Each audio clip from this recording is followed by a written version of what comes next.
à toutes et à tous et bienvenue dans ce nouveau tutoriel Illustrator.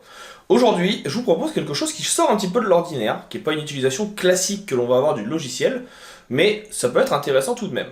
Il m'a été demandé récemment, lors d'un de mes projets, de venir réaliser un plan en 3D à partir d'un plan justement qui lui était en 2D, d'un plan architectural. Et donc je me suis un petit peu creusé la tête et j'ai trouvé la solution avec Illustrator. Donc aujourd'hui, je vous propose de découvrir cette vidéo pour voir comment réaliser cela. Cette vidéo, elle est tirée de ma formation sur 25 astuces pour gagner du temps dans Illustrator. Vous pouvez la retrouver dans la description juste en dessous et vous pouvez également me dire dans les commentaires si vous avez apprécié. J'espère que cette vidéo vous plaira. Si c'est le cas, n'hésitez pas à liker, partager, vous abonner. Ça permet à la chaîne de continuer à se développer. Et moi, pour ma part, je vous dis à tout de suite au cours de la vidéo. Passons à ce petit exercice un peu pratique sur les outils de 3D. C'est quelque chose que j'ai eu à réaliser récemment et que je trouvais assez intéressant. Parfois, il peut être intéressant d'avoir une simulation 3D d'un bâtiment pour pouvoir plus facilement remettre en place les différentes pièces et les éléments. Bien sûr, en général, on va utiliser des outils tels que SketchUp qui vont permettre d'être beaucoup plus perfectionnés.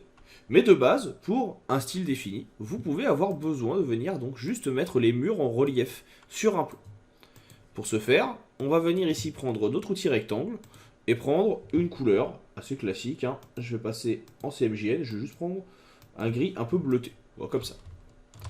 Et on va venir, dans un premier temps, refaire les différents murs. Alors par exemple, ici, on va venir redessiner cette partie. Je vais venir partir du principe que mes murs auront toujours une hauteur ou une largeur de 4 mm. Et on va juste venir reproduire ce qu'on voit.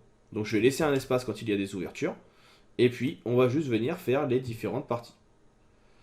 Donc là on est pas mal. Si vous avez un peu trop agrandi, vous repassez à 4. Donc on aligne bien nos éléments. Ici on va pouvoir venir refaire la même chose en bas. On va gagner du temps. On fait une petite duplication en appuyant sur la touche Alt. Et on vient agrandir. Vous pouvez le faire sur chacune des différentes sections. Ça permettra d'avoir un rendu un peu plus qualitatif et de comprendre exactement ce qu'on veut. Là, dans un premier temps, je fais uniquement toutes les lignes que vous voyez horizontales. On fera bien sûr après les lignes verticales. Bien sûr, vous pouvez également jouer sur l'épaisseur des murs en agrandissant, suivant le plan que vous avez, les différentes parois. Moi, pour l'instant, je fais vraiment assez simple. L'idée, c'est donc pas non plus que ça dure des heures. C'est d'avoir notre réalisation et qu'on comprenne où on veut aller. Donc là, vous voyez, par exemple, que j'ai déjà fait dans un premier temps une partie des cloisons. On va faire aussi celle qui est ici. Donc, on vient reprendre le petit trait. On n'oublie pas, donc, quand il y a des portes, on décale. Ici aussi. On vient faire les suivantes. Donc, c'est un travail qui peut être un peu répétitif au début, mais ça permet d'avoir quelque chose qu'on n'oublie pas, surtout, et qui soit correspondant à nos besoins. Une fois qu'on a fait cette partie-là, on va reprendre ici notre premier tiret. On va venir le faire en plus petit, et on le met dans l'autre sens. Et pareil, maintenant, on va se faire l'intégralité des éléments. Vous pouvez voir également, quand je suis cliqué ici, que l'on voit la hauteur qui apparaît. Donc là, par exemple, je vois en largeur, je suis à 213 mm, et en hauteur, je suis toujours à 4. Donc ça permet de savoir que ici, eh bien, ma largeur fondamentalement, plus que la hauteur d'ailleurs, c'est un petit bug de texte, est toujours la bonne. Et on va venir donc placer nos différents éléments comme ceci. Donc on remonte un petit peu. Voilà. Là, je vais venir juste réduire certaines parties. En l'occurrence, celle-ci. Parce qu'on a dit que le mur, il allait seulement jusqu'au bout. Donc ça va agrandir légèrement la pièce. Et encore une fois, on est sur du schéma. Donc c'est pas grave. Donc là, on met les suivants. Voilà, ici. On va venir mettre celui-ci. Ça me fait me rendre compte que j'en ai oublié quelques-unes. Surtout, voilà, j'avais oublié ces deux-là et j'ai oublié celle-ci. Donc ça permet vraiment de faire bien attention et de bien retravailler les différentes parties. Une fois que c'est fait, je vais prendre celle-ci. On la fait tourner. Alors à chaque fois que je fais une duplication, je le répète, j'appuie sur la touche Alt. C'est ce qui permet d'avoir tout simplement quelque chose qui soit adapté en termes de hauteur et surtout qui permet de dupliquer mon élément. Vous pouvez également aussi, pour être sûr d'avoir quelque chose de précis, tout mettre à cet endroit sur le pixel le plus. Donc là, on a presque fini. On va venir maintenant faire quand même le garage. Je ne fais pas forcément l'avancée. Contre là, ici, je fais la petite sortie. Ça permet de voir jusqu'où ça va aller. On peut avoir également, assez intéressant, cette partie-là. Pour bien comprendre qu'il y a une ouverture et une porte. Là, on a compris la porte. Là, on n'a rien oublié. Et là, on est plutôt pas mal. Donc là, en fait, fondamentalement, si j'enlève le plan, j'ai refait rapidement le plan de la maison avec les différentes ouvertures et les couloirs. Et je me rends compte que j'ai oublié quelque chose. Eh bien oui, ça m'apprendra à vouloir aller trop vite. Les petites séparations entre chaque pièce. Parce que sinon ça faisait une très grande pièce, c'était pas normal. Donc, je vais le remettre à 4. Voilà. On va décaler. Donc là normalement c'est tous les mêmes hauteurs, donc ça va assez vite. On va essayer d'avoir si que nos éléments se croisent bien. Donc n'hésitez pas à zoomer, hein. N'oubliez pas qu'un des avantages d'Illustrator, c'est de pouvoir zoomer facilement sur les éléments pour avoir quelque chose qui convienne exactement à nos besoins. Et en plus, vous allez avoir ce qu'on appelle des repères commentés. Vous voyez que quand je viens placer des éléments, j'ai des petites lignes ici violettes qui viennent m'indiquer les croisements de mes différentes parties. Là, cette fois, c'est bon. Je peux donc cette fois vraiment enlever mon plan. On a ici nos différents éléments. Et la logique voudrait, si on le fait rapidement, que l'on vienne placer ici en relief, eh bien, directement le tout. Et en fait, vous allez vous rendre compte assez rapidement, si vous essayez cela, que ça ne va pas fonctionner. Là, on va le faire ensemble, hein, je vais vous montrer. Mais si j'essaye de faire l'effet de 3D, comme on l'a fait par exemple avec notre dé, ici, je sélectionne, je fais mon extrusion. Et en fait, vous allez vous rendre compte que l'extrusion n'est pas parfaite, qu'il y a des choses qui sont sur des plans différents. Parce qu'en fait, l'extrusion, ici, va prendre en compte les différents calques. Comme il y a des calques qui sont devant d'autres, eh bien, automatiquement, vous avez ici une distinction de plan d'éléments. Pour dire que voilà, celui-ci, par exemple, est plus en avant. Si je le recule derrière, eh bien, automatiquement, il passe derrière, etc. Or, ce que je veux, moi, c'est que tout soit sur le même plan. C'est-à-dire que quand je viens faire mon extrusion, ici, tout soit à la même taille et surtout à la même hauteur. Et bien pour ça, en fait, il y a une petite astuce qui est tout simplement de faire un CTRL G qui va permettre de grouper les éléments.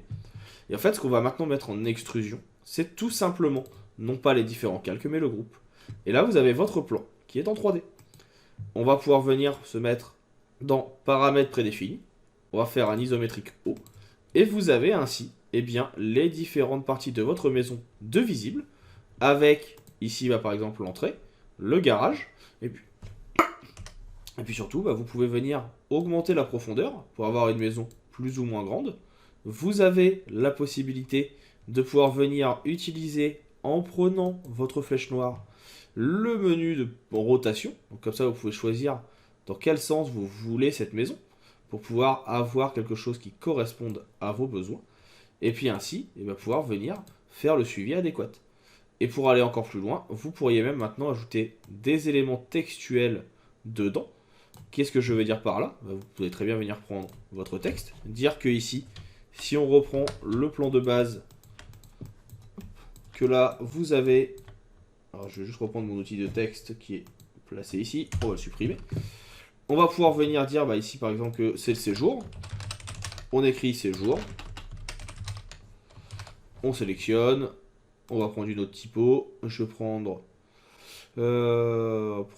une agency FB. On va l'agrandir un petit peu. On va la mettre en un peu plus gras. Et puis ici, on va pouvoir venir se placer les différentes salles. On peut même venir faire, ça c'est assez intéressant, une petite rotation. Et en fait, normalement, voilà, vous pouvez utiliser le menu, ou plutôt ici le mur, comme référence. Donc là, on sait que c'est séjour. Là, on va le tourner à 45 degrés. Voilà, est-ce que je suis bien? On est pas mal. Et donc là, c'est le garage. Et ainsi, remplir toutes les pièces petit à petit. Et vous avez votre mur en 3D. Et surtout, votre appartement en 3D. On va aller plus loin, parce que là, on l'a fait assez rapidement. Mais peut-être qu'on veut y ajouter un sol. Et bien, vous prenez un rectangle. Vous faites un rectangle de la taille de votre maison. Voilà. On va le mettre en gris. On va faire une extrusion. Toujours une isométrie haut. Voilà.